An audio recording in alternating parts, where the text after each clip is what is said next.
प्रिय दर्शकों, नमस्कार। एक बार फिर से उपस्थित हूं आप सबके सामने शुक्रवार के बाद शनिवार के कार्यक्रम में विश्लेषण जन्म कुंडली का इस कार्यक्रम के दूसरे हिस्से को लेकर के उपस्थित हूं। कहीं नहीं जाना है, बिल्कुल बन के रहिएगा।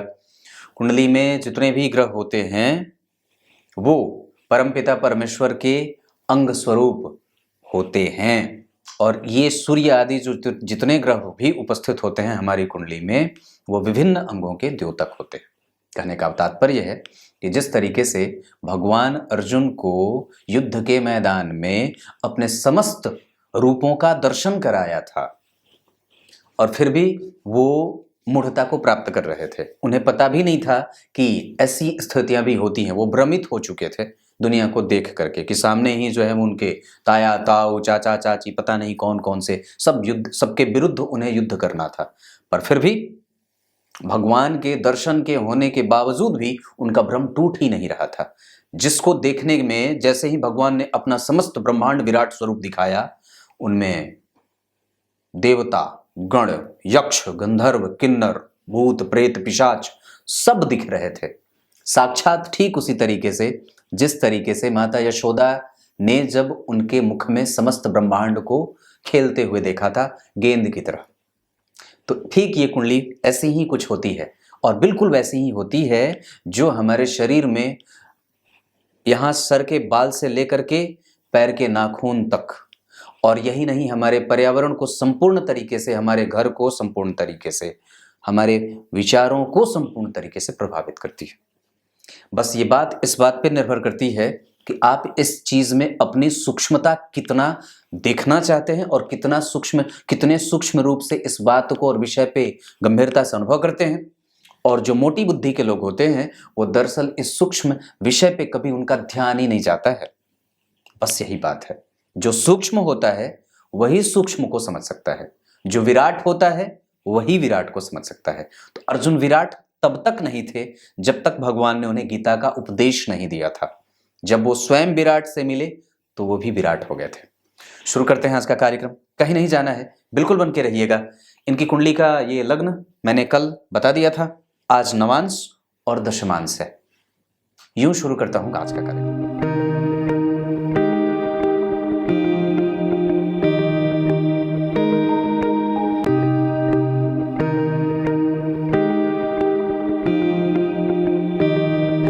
तो आपको सीधे विषय पे लेके आता हूं।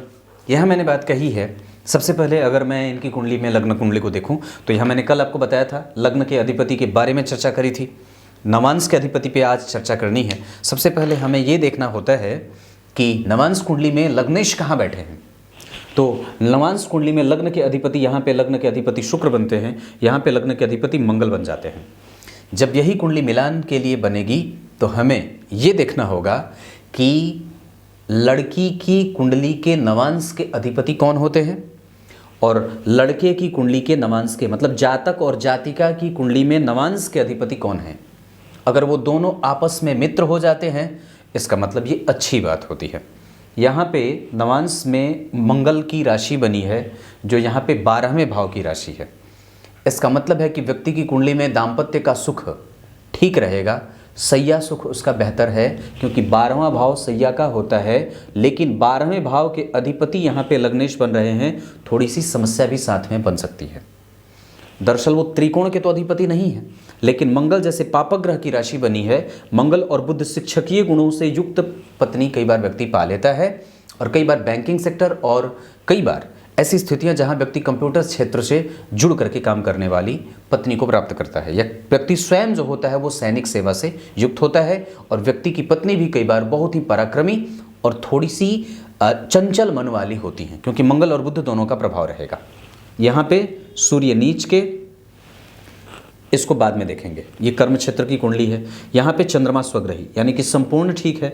गुरु का प्रभाव जन्म कुंडली में केतु के साथ, इस वजह से अगर आप गौर करें तो यहाँ पे लग्न के अधिपति शुक्र बने थे, वो तृतीय भाव में जा रहे थे और यहाँ पे वही शुक्र जो है वो जन्म कुंडली में 12वें भाव में मित्र की राशि में जा रहे हैं, जो व्यक्ति के जीवन में मित्रता का भाव रखते हुए व्यक्ति को खर्च भी कराएंगे और व्यक्ति की पत्नी को, व्यक्ति के दाम्पत्य को भी खर्चीला बनाएंगे।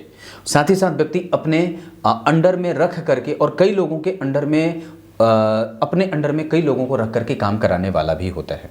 अगर आप गौर करें तो यहाँ पे शनि जो है वो इनके मित्र होते हैं शुक्र के, और 12वें भाव में बैठे हैं, सप्तम के अधिपति होके। दाम्पत्य में प्रेम रहे, पर यहाँ नीच के सूर्य बैठे हैं, इस वजह से कई बार उसमें सामान्यतया थोड़ी सी गतिविधि में कमजोरी भी देखने को मिलेगी। हो सकता है पत्नी थोड़ी झूठी हो सकता है पत्नी थोड़ी चंचल हो सकता है वो निंदनीय भी हो, या संभव है कि वो कई बार ऐसे कृत्य भी कर दें जिसपे आपको भरोसा ना हो कि ये व्यक्ति भी ऐसा कर सकता है, क्योंकि सूर्य नीच के हो जाते हैं। हालांकि यहाँ पे जो है वो आपको भी ये रिप्रेजेंट करता है, ये स्वयं आप भी होते हैं, इस वजह से ये आपको भी ध्यान रखने की बात होगी, पर वो बात सूर्य के ऊपर है। तो शुक्र यहाँ पे अच्छे स्थिति में है, इसका मतलब है। और नवांश कुंडली के बाद दशमांश कुंडली में भी शुक्र जो है वो व्यक्ति को खोजी प्रवृत्ति का और हमेशा ही प्रोग्रेस करने के लिए उद्वेलित करने वाले होंगे। मतलब शुक्र की दशा इस कुंडली के लिए अच्छी जा सकती है, जहाँ व्यक्ति को वो खोजी प्रवृत्ति का बनाए, साथ ही साथ उसको धार्मिक एक वातावरण तैयार करने वाला बनाए। व्यक्ति बहुत ही अच्छे तरीके से किसी मंदिर का दर्शन अगर प्रत्येक पल करता रहे, ध्यान में हमेशा ही भगवान का स्मरण करता रहे, तो उसका जीवन कभी भी बुरा नहीं हो सकता है। यहाँ पे अगर बात करते हैं तो शुक्र लग्न के और छठे भाव के अधिपति थे, यहाँ पे अच्छे हैं। यहाँ भी उनको जो है वो जन्म कुंडली में सप्तम भाव के और द्वितीय भाव के अधिपति होकर के जन्म कुंडली में 12वें बैठे। प्रेम है, पर यहाँ भी धन का व्यय वैसे ही होता देख रहा हूँ। धन का व्यय वो कराते रहेंगे, और कई बार व्यक्ति जो होता है वो अपने ऊपर ज़्यादा खर्च करता है और कंजूस प्रवृत्ति का भी हो जाता है, ये बात भी है। धन भाव के अधिपति, अगर ये तो बात अगर हम ऐसे देखें तो लग्न के बारे में ये चर्चा रही। धन भाव के अधिपति और पंचम भाव के अधिपति बुध इस कुंडली में बैठे थे यहाँ पे, मतलब चतुर्थ स्थान में, ये अच्छी बात है। यहाँ पे बुध को अगर देखते हैं तो यहाँ पे वो लग्न में बैठ रहे हैं। कौन होते हैं वो? रोग भाव के अधिपति और ऋण भाव के अधिपति होकर के जन्म कुंडली में पंचम भाव के अधिपति से देखे जा रहे हैं। उसके ऊपर मंगल का प्रभाव रहेगा, जो कि कौन है? अष्टम भाव के अधिपति। इसका मतलब है कि छठे भाव के अधिपति और 8वें भाव के अधिपति का एक साथ लग्न में जाना, दाम्पत्य में विलंब, कई बार विवाह रुक रुक करके हो, या कई बार जो है वो रोग और लंबी बीमारी का खतरा भी पैदा हो सकता है। ये दोनों को मैं सचेत करना चाहता हूँ। दरअसल यहाँ पे आपकी पत्नी को ज़्यादा इस मामले में, क्योंकि कई बार उनको ऑपरेट होना पड़ता है उनको, और कई बार उनको रक्त से संबंधित, और कई बार व्यक्ति के जीवन में पेट से के नाभि का क्षेत्र जो होता है, पेट का निचला हिस्सा, वो प्रभावित होता है। उसको ऐसे भी देख रहा हूँ क्योंकि यहाँ पे राहु बैठे हैं, इस वजह से भी ये बात पुष्ट हो जाती है। यहाँ पे भी राहु वृश्चिक राशि में बैठे हैं, इस वजह से गंभीरतम बीमारी होगी अगर, तो पेट के निचले हिस्से में हो सकती है। इस वजह से हमेशा ही डॉक्टर के संपर्क में रहना चाहिए, और विशेषतया राहु की दशा में व्यक्ति को अपने स्वास्थ्य का विशेष ख्याल भी रखना होगा। पक्की बात है। बुध यहाँ पे जन्म कुंडली में लग्न में चंचल, चपल, चंचल, चालाक और चतुर, साथ ही साथ एक झटके में सब कुछ समझने वाला और एक झटके में ही सब कुछ आभास कर लेने वाला, ऐसा दाम्पत्य बीतता है। और व्यक्ति की पत्नी भी स्वयं ऐसी ही दृष्टि को रखने वाली होती है। मंगल और बुध वहाँ पे उन लोगों को कम्युनिकेटिव बनाएंगे, और साथ ही साथ दोनों को एक साथ जोड़ करके बहुत ही प्रगति के पथ को ले जाने वाला भी बना देते हैं। मंगल का प्रभाव यहाँ पे नीच का पड़ेगा, जहाँ पे चंद्रमा स्वग्रही होकर के बैठे हैं तो भवन का सुख आदि भी मिलता है।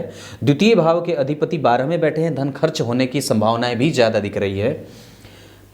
एकादशवें भाव के अधिपति गुरु जो है वो जन्म कुंडली में धन में आ रहे हैं, तो धन की स्थिति कभी भी कमजोर नहीं है। सप्तम भाव के अधिपति शुक्र 12वें शनि जैसे ग्रह के साथ और राहु से दृष्ट, इस वजह से कई बार वहाँ पे मशक्कत, मेहनत, या कई बार वहाँ पे टालमटोल वाली स्थिति या आलस्य का भाव भी दिखेगा, पर दाम्पत्य टूटेगा नहीं, क्योंकि यहाँ के अधिपति बुध जन्म कुंडली में लग्न में बैठ रहे हैं। साहस भी है, बल भी है, पर व्यक्ति कई बार अपने जो होता है वो ससुराल के कारण भी कई बार ऋण में चला जा सकता है, इसकी भी स्थिति बनती है। दाम्पत्य की स्थिति कमजोर नहीं कहूँगा, हालांकि सप्तम भाव में मंगल नीच के, सूर्य नीच के हो रहे हैं, ये इस भाव को जरूर ही कमजोरी दे रहे हैं। इस वजह से पत्नी से या स्वयं भी व्यक्ति को हमेशा सूर्य को अर्घ वगैरह और सूर्य की उपासना करती रहनी चाहिए, ये बात बनती है।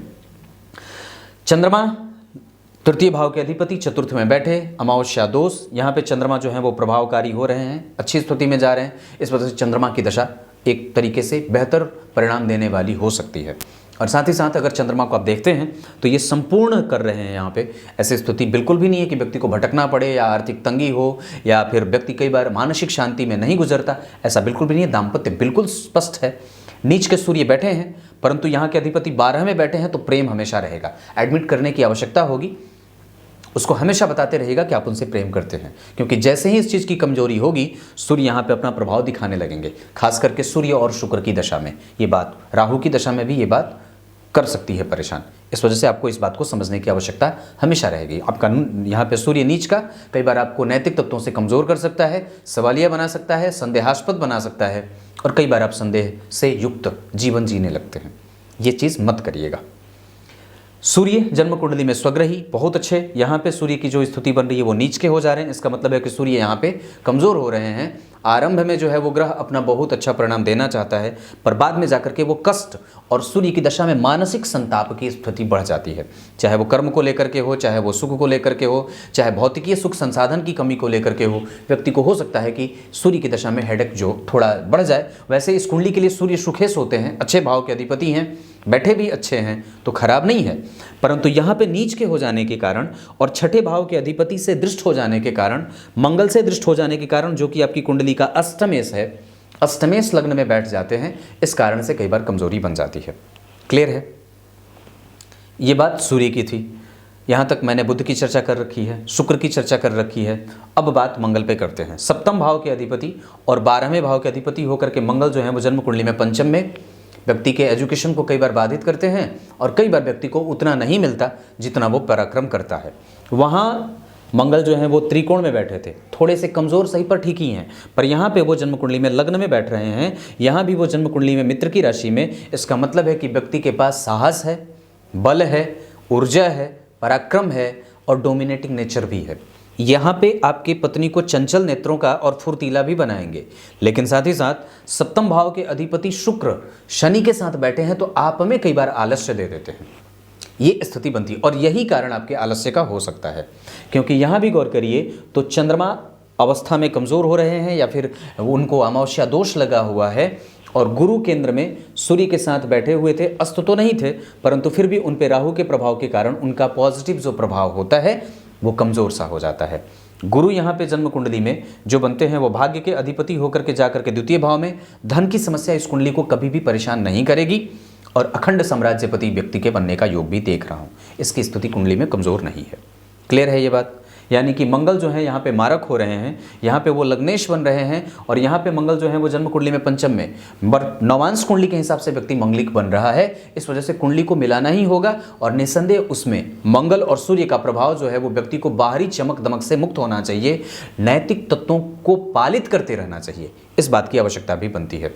कभी भी आप जो पकड़ लिए हैं उसको छोड़ने का दिमाग मत रखिएगा, क्योंकि मंगल और सूर्य कभी कभी बहुत ज़्यादा उसमें गर्मी पैदा कर देते हैं, जो बाहर से तो बहुत अच्छा दिखता है पर अंदर अंदर जलता भी रहता है, क्योंकि उसमें ऊर्जा बहुत ज़्यादा हो जाती है इस वजह से। तो ये बात यहाँ तक खत्म।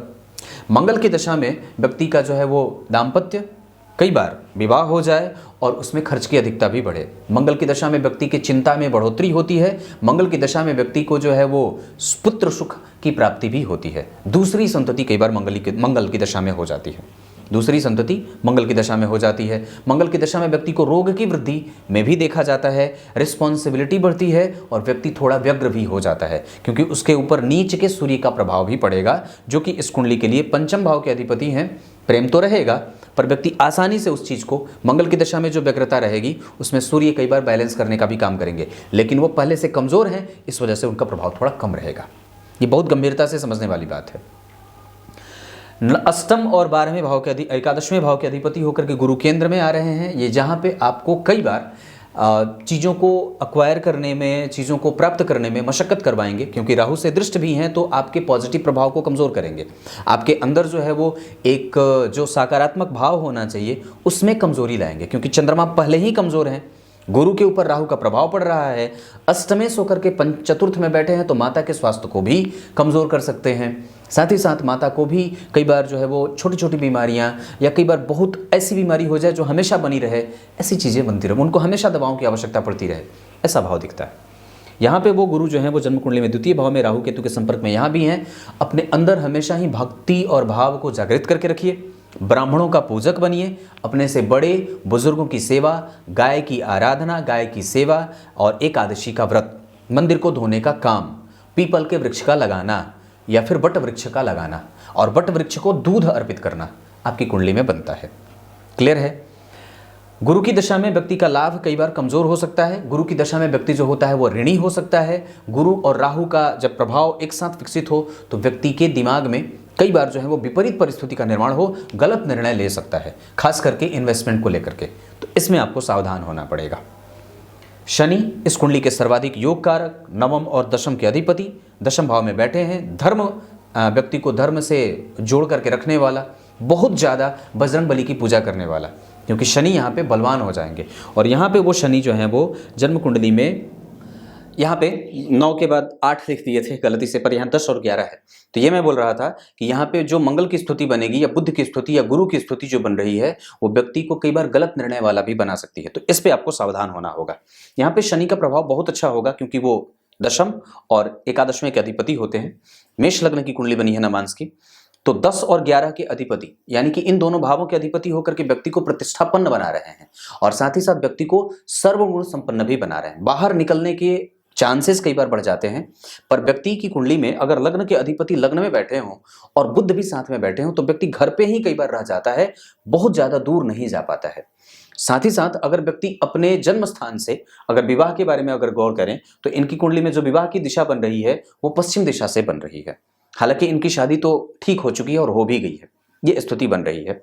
मैं एक बात और भी कहना चाहता हूं, इनकी कुंडली में गुरु जो है वो हर जगह से प्रभावित हो रहे हैं और राहु के प्रभाव से वो प्रभावित हो रहे हैं।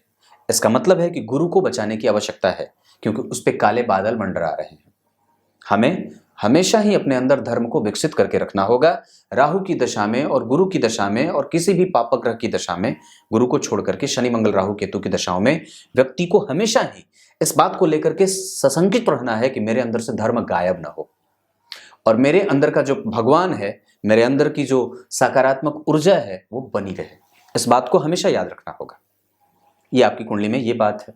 तो शनि की दशा में व्यक्ति धर्म से युक्त होकर के काम करे, व्यक्ति जो है वो यात्राएं कर सकता है, अपनी पढ़ाई पूरी कर सकता है, उच्च शिक्षा के लिए विदेश जा सकता है, पुत्र संतति की प्राप्ति के लिए प्रयास कर सकता है, धर्म का लाभ उठा सकता है, घर में धार्मिक कृत्य करवा सकता है, घर में बच्चों की विवाह की स्थिति बनती है, कुछ दान वगैरह करना हो तो शनि की दशा में काम कर सकता है, भवन वगैरह खरीदना हो, गाड़ी खरीदना हो, बंगला खरीदना हो तो शनि की दशा लाभदायक हो सकती है। ये स्थितियां बनती हैं क्योंकि वो जन्म कुंडली में मजबूत है और बली है भाग्य भाव। पितरों के निमित्त अगर कुछ भी दान करना हो तो शनिवार का दिन बहुत अच्छा होगा। पितरों के निमित्त अगर कोई भी काम करना हो तो आप शनि की दशा में कर सकते हैं। शनि की दशा में व्यक्ति को निर्वैर और वैरागी या वैरागपन की स्थिति आती है, ठीक उसी तरीके से जिस तरीके से व्यक्ति को मरकट वैराग्य आता है ना जो स्मशान में। और साथ ही साथ जब बच्चा जन्म देने वाली जो माताएं जब बच्चा जन्म देती हैं उस समय भी उनको वैराग्य आता है, बड़ा कष्ट होता है ना इस वजह से। तो व्यक्ति कभी कभी उसी अवस्था को प्राप्त करेगा और इसके ऊपर वैराग्य का प्रबल भाव भी देख रहा हूं जो व्यक्ति को कई बार जीवन से निर्मोही बना देता है। ये खास करके शनि की दशा में ऐसा होते देख रहा हूं। शनि की दृष्टि यहाँ पे ठीक थी, यहाँ पे बहुत ज्यादा अच्छी नहीं थी, यहाँ भी ठीक नहीं थी और यहाँ पे उच्च की दृष्टि काम कर रही थी, यानी कि शत्रुओं से व्यक्ति को विजेता तो बना देंगे लेकिन यहाँ पे शनि जो है वो 12वें भाव में व्यक्ति को कंजूस भी बना रहे हैं। ये स्थिति आपकी कुंडली में बनती है। अब आपको मैं आपकी कुंडली में दशमांश कुंडली की चर्चा करता हूं तो लग्न के अधिपति शुक्र यहाँ भी, लग्न के अधिपति शुक्र यहाँ भी, व्यक्ति का कर्म क्षेत्र बिल्कुल सटीक है और बहुत सही है। ये नौकरी बहुत जल्दी पा लिए थे और बहुत ही आसानी से इनको नौकरी मिल भी गई थी। लग्न और दशम के अधिपति एक साथ और दशमांश कुंडली में सूर्य दिग्बली, मंगल की दृष्टि, सरकारी नौकरी का लाभ, मंगल और बुध, मंगल ये सेना में है, सैनिक में है ये।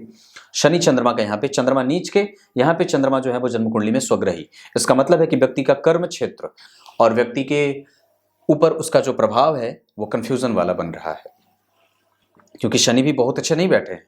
ये वहां पे जिस भाव में बैठे हैं उस भाव का अधिपति तो बहुत अच्छा बैठा है, डिस्पोजिटर प्लैनेट बहुत अच्छा है, पर यहाँ पे विष दोष का प्रभाव लग्न को प्रभावित कर रहा है। ये अलग बात है कि यहाँ के अधिपति शुक्र जो है वो अष्टम में गए हैं। आरंभ कई बार देर से, मशक्कत से, दिक्कत से होती है, पर बाद में हालांकि नौकरी यहाँ पे मिलने में बिल्कुल भी दिक्कत नहीं होगी और सरकार से व्यक्ति को कभी भी नुकसान नहीं है, ये स्थिति मैं देख रहा हूं।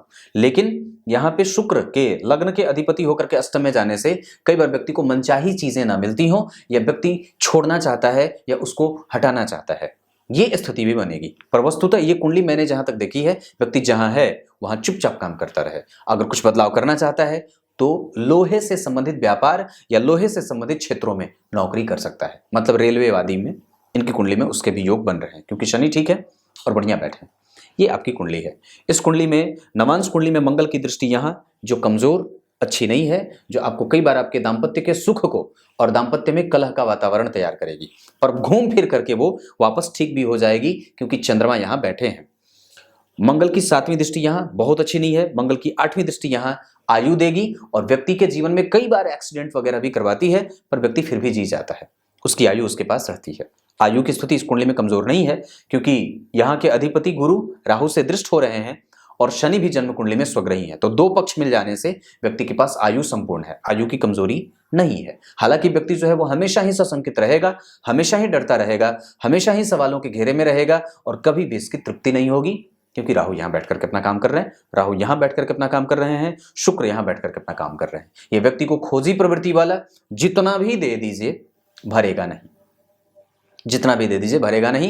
ये इनकी कुंडली ऐसी है। वृषभ लग्न वाले, अगर शुक्र से कोई प्रभावित व्यक्ति होता है, अगर जिस कुंडली में शुक्र की स्थिति बनती है, उसको धीरे धीरे सारी चीजें मिल जाती हैं, पर फिर भी उसके अंदर की उत्सुकता कभी खत्म नहीं होती है और स्थिरता से प्राप्त करने के बावजूद व्यक्ति के अंदर जो व्यग्रता होती है वो उसको लालची बना देती है, क्योंकि वो जल्दी जल्दी पाना चाहता है।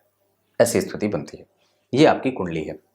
मैंने एक बात इस कुंडली में देखी है, राहु को शांत करना होगा, राहु को ठीक करना होगा। उसके लिए आपको हमेशा ही गणेश जी के मंत्रों का जप करना होगा, नहीं तो ये आपके दिमाग को विक्षिप्त कर रहा है, क्योंकि मानसिक शांति का भाव ये है, यहाँ पे ये भाव छत विछत है, इस वजह से आपका मन अशांत हो रहा है। पहले तो चंद्रमा कमजोर, ऊपर से राहु से प्रभावित, पहले तो बुध की कमजोरी और ऊपर से राहु से प्रभावित, पहले तो गुरु की कमजोरी, ऊपर से राहु से प्रभावित, पहले तो सूर्य की कमजोरी, ऊपर से राहु से प्रभावित। ये बात, राहु की दृष्टि यहां भी आपके सप्तम भाव के अधिपति को और जन्म कुंडली में दशम भाव के अधिपति को, दोनों को देख रही है। ऐसी स्थिति में व्यक्ति कर्म को लेकर के हमेशा ही डालमडोल या टोलम टोल की स्थिति में होता है। उसको ठीक करने का एकमात्र प्रभाव अपने आप को और भी ज्यादा बेहतर बनाने के लिए मंत्र जप की आवश्यकता और सूर्य को अर्घ, सूर्य को निमित्त करके हमेशा ही रविवार को नमक छोड़ना चाहिए और व्यक्ति को गणेश जी के मंत्रों का जप करना चाहिए। इससे आपकी बुद्धि भ्रमित नहीं होगी। गणेश जी को 21 दुर्वा का पाठ 21 दुर्वा अर्पित करना चाहिए और गणपति अथर्वशीर्ष का पाठ करना चाहिए। देवी कवच का पाठ भी आपको बहुत लाभ कर सकता है। और अगर इस कुंडली में कोई रत्न वगैरह मैं कहूंगा, तो अभी तो चंद्रमा की दशा आपके ऊपर से चल रही है। चंद्रमा इस कुंडली में बहुत अच्छे होते भी नहीं है, पर इस कुंडली के लिए मैं बुद्ध का रत्न पन्ना कह सकता हूं, क्योंकि नवांश कुंडली में भी वो अच्छे बैठे हैं, लग्न कुंडली में भी अच्छे बैठे हैं, और बाकी नहीं तो अगर आने वाली जो दशा है उसको देख करके मैं ये बुद्ध का रत्न कह रहा हूं, नहीं तो शनि का रत्न नीलम या नीली भी कह सकता था। लेकिन अभी आने वाली है मंगल की दशा, जो कि व्यक्ति को थोड़ा बहुत परेशान कर सकती है। वृषभ लग्न की कुंडली है, इस वजह से शनि का रत्न नहीं कहूंगा। ऊपर से मंगल और संबंध शनि का जो है वो नवम पंचम का बन रहा है, वो बहुत ज्यादा एक्टिव हो जाएंगे, तो चीजें गड़बड़ भी होंगी। नवांश कुंडली में शनि नीचा बिलासी हो रहे हैं, वहां के लिए अच्छे नहीं होते हैं, तो दाम्पत्य पे बेअसर हो जाएगा उनका प्रभाव। दशमांश कुंडली के लिए वो अच्छे होंगे। अगर कर्म क्षेत्र में कुछ उत्थान चाहते होंगे तो निसंदेह मैं ये बात कह सकता हूं, हालांकि वहीं भी बहुत अच्छे तो नहीं बैठे हैं, पर फिर भी आपके लिए बुद्ध का रत्न सबसे ज्यादा अच्छा रहेगा, जो आपके मन को और आपके प्रभावों को ठीक करने का काम करेगा। यश, कीर्ति, मान सम्मान के आप भूखे हैं, उसमें वो यश प्राप्ति में सहयोग प्राप्त करा सकता है। मुझे लगता है मैंने आपको आपके लगभग सभी सवालों का उत्तर दिया है। इस कुंडली में भाग्योदय शनि की दशा में होता है, रोजगार की प्राप्ति मंगल की दशा में, पुत्र संतान की प्राप्ति बुध की दशा में, अंतर प्रत्यंतर सूक्ष्मांतर कभी भी हो सकता है। अब आपको सिर्फ अपनी दशाएं देखनी होंगी कि कौन सी दशा चल रही है। जब भवन वगैरह का सुख प्राप्त करना होगा तो सूर्य को देख लीजिएगा। कोई जमीन, कोई जायदाद, कोई चल अचल संपत्ति खड़ी करनी होगी तो शनि और सूर्य को देख लीजिएगा, खरीद लीजिएगा। नक्षत्रों में पुनर्वसु, पुष्य, अनुराधा, श्रवण, हस्त, चित्रा, मृगशिरा, ये सब आपके लिए अच्छे होंगे। बाकी उत्तराषाढ़ा, उत्तरा भाद्रपद, उत्तरा फाल्गुनी भी आपके लिए श्रेष्ठ साबित हो सकते हैं। कुछ अगर करना होगा, कोई दान वगैरह, तो आपकी कुंडली के आधार पर मैं जो देख रहा हूं उसमें मघा नक्षत्र में किसी को दान मत दीजिएगा। रोहिणी नक्षत्र भी आपके लिए सिद्ध होगा। भरणी नक्षत्र भी ठीक ठाक है, हल्का है, बहुत ज्यादा अच्छा नहीं है, पर जब बाकी जितने नक्षत्र हैं वो ठीक बने हैं, ये बात बनती है। तब तक के लिए बहुत बहुत नमस्कार।